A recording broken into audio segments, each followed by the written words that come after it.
Right. What's it like for you guys watching that clip back? Because honestly, we're all in the audience when they were I like... get a bit teary.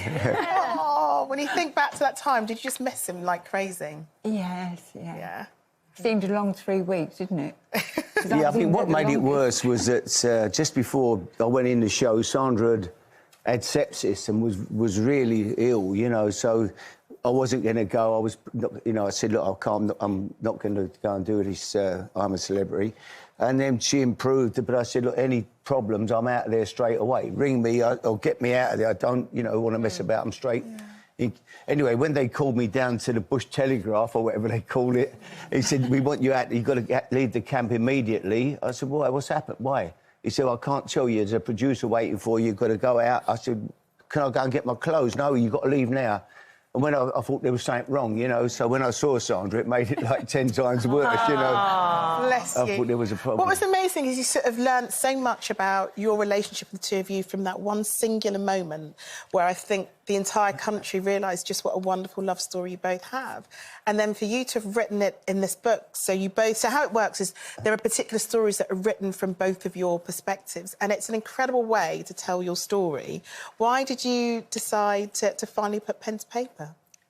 Well, to be honest, I couldn't say that we were sort of mad to write a book or anything. It was, you know, I wanted to run a marathon and couldn't. My knees are no good. So in the end, we said, look, you know, hey, let's do something. When we was asked, I said, well, we'll do it, but we'll do it for our charities, you know. So that's what we did. We did the book, and it's for the money goes to the charities that we support, and that. So that's why we did and it. I have to say, after When Harry Met Sandra. it's a great title. Isn't it a beautiful title? Yeah. Sorry, Paul. I have to say, on reading it as well, I've realised that you are a superwoman. Actually, and you admit that all the way through it. You know, you put all of your success and everything down to Sandra, and you really were. I mean, you never changed a nappy. No, I'm pretty I never useless. cooked a dinner.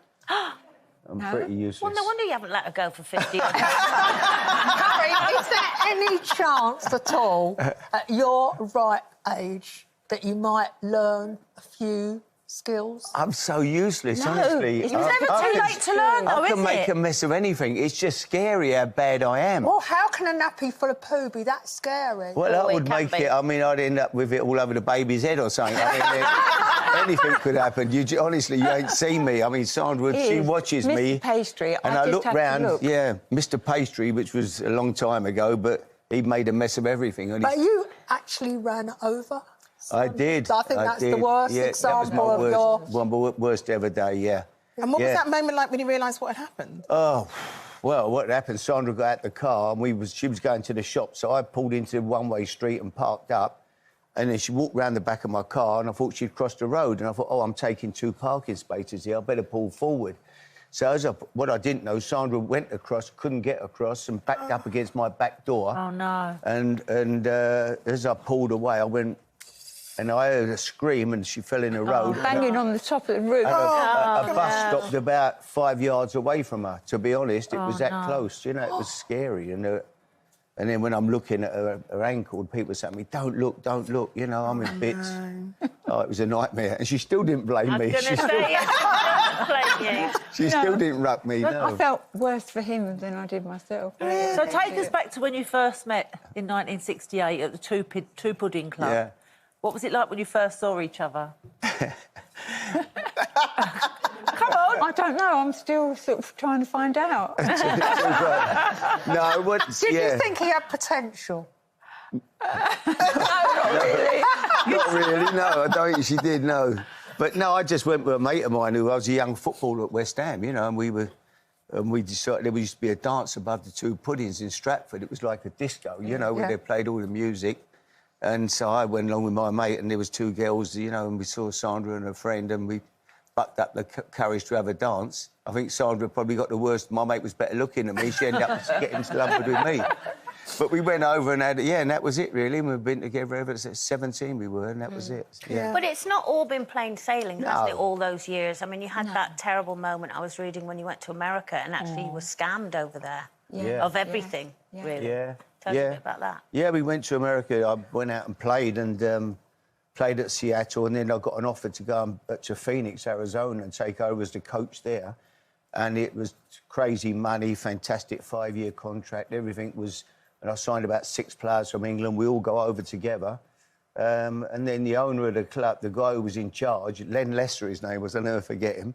He was a con man, and what he did, he got 6 investors involved, and they all put about 2 million quid each in or whatever, and he just stole all their money. And we was part of the con, you know. And then you had to start again, didn't you? Well, we all got thrown out the hotel. We stayed in a motel under a motorway. It was like something out of Psycho. I mean, Really scary. Wow. it was scary, wasn't it? Yeah. And what was that like for you, Sandra? Because when you guys came back, you went back to work as a hairdresser just to try and get some more money for the family. It used to be the hooded head dryers then, and I used to carry it round to all my little old ladies round the corner. £1.50 shampoo and set. £1.50, yeah, shampoo and set. Because you're always, it seems like you're the optimistic one, aren't you? You're always, you know, this has happened for a reason and now we've got to move on, and you're a bit of negative Nelly. Yeah, You're a bit more negative than me. Yeah, no, Sandra's always positive about everybody and everything. You are Superwoman, actually. Is there anything you row about at all? Telly, eh? You always want sport and you want the soaps, don't you? No, Well, I do watch the soaps, yeah. But Usually watch them. but we've come to... the answer is now I've got a... Compromise. ...different room with a TV in it, so... and then she had to, Harry, your dinner's ready, and I'll come out, and then, But the annoying thing is, when he comes in and I've got my watching a soap or anything like that, he turns it over and puts either football I always racing. ask, son, can I just he turn said, over can a I minute? turn it over? I go, all right. If there was one word that you could use to describe why you guys have the longevity in your relationship, what word would you use? I don't know, we just love each other. I mean, I don't know what else really. We just enjoy... There's always just the two of us. I think people probably think we've got no friends. I mean, there's always... we go out Saturday night, me and Sandra, we go out, you know, we go out tonight for something. In fact, our granddaughter's coming Molly tonight. Well, love is just the most perfect way to describe it, guys. Thank you so much for joining us. Pleasure. Thank you.